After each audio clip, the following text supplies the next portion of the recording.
Hello guys, how are you? Alfonso, it's good to see you again. I am very happy to be here. I had the pleasure of watching the first two episodes before everybody. So Wow.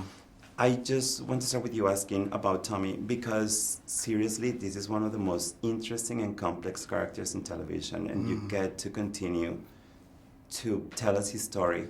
How has it been for you with this new season? I think it's been really heavy this season because you have to deal with a character who's dedicated his life to the streets and the laws of the streets, and then balancing that with the death of a person who he considers in his family and seeing the repercussions of this life that he's chosen.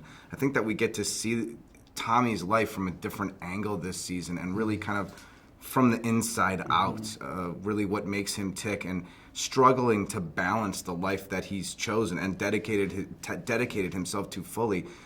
But then you get to see him weighing out the fallout of what happens during, this really consistent war.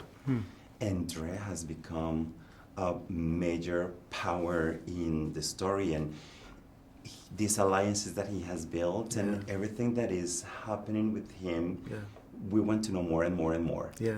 How is it for you when you get the script and discover what is going to happen with the character? Oh, man, honestly, man, first I thank God for having this opportunity because Courtney believing in me on such a powerful show, a legendary show itself, being now someone that can stand with the Joe and stand with Amari and continue to learn, it's cool, man. And just also like being at the table reads and just hearing it together and bringing it to life, it's just like we get excited like fans, man, because we know what they're going to see and we know how well it's going to be written. And the show is phenomenal in that sense because it is very raw and very real.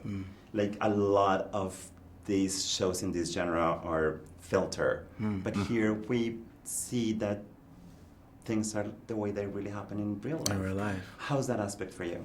I think to piggyback on something that Rotimi said is to give a lot of credit to the writing room of Courtney Kemp and Gary Lennon, who are really master storytellers. And I know that word is overused, storyteller. But I think that you earn that title when you're able to craft and weave a story through a lot of different places and people and put it back together in an unexpected way, because that's how life happens. Yes. Life is this crazy entanglement of meeting people, and somehow they kind of come back together at a point, and that's the transcendence. That's something that we can all relate to, and I think that's why Power speaks to such a broad audience.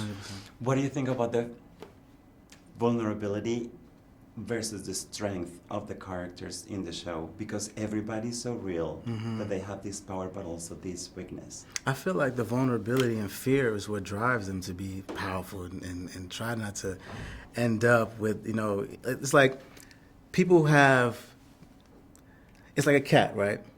Cat has 9 lives. You never catch a cat on his back. That's the show. That's every character. Every character who is brilliant in its own way is able to just bounce back and figure it out and use other people. And the vulnerability is what drives them. The fear of failing is what drives them. The fear of being shown to be vulnerable is what makes them react in a certain way as well. So I think it piggybacks off of each other. Amazing. Thank you both so much. So good to see you.